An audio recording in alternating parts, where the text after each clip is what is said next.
يقاتلون في سبيل الله. اس نے جانا کہ تم میں بعض بیمار بھی ہوں گے اور بعض اللہ کے فضل یعنی معاش کی تلاش میں ملک میں سفر کریں گے اور بعض اللہ کی راہ میں لڑیں گے.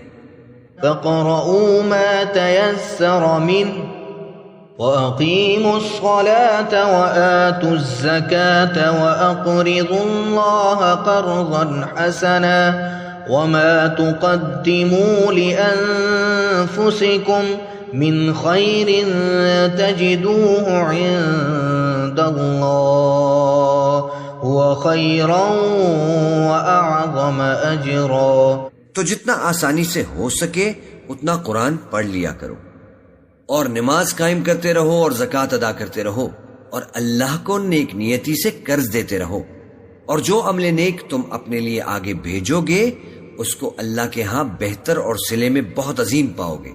وَاسْتَغْفِرُوا اللَّهَ إِنَّ اللَّهَ غَفُورٌ رَّحِيمٌ. اور اللہ سے بخشش مانگتے رہو، بے شک اللہ بخشنے والا ہے، مہربان ہے.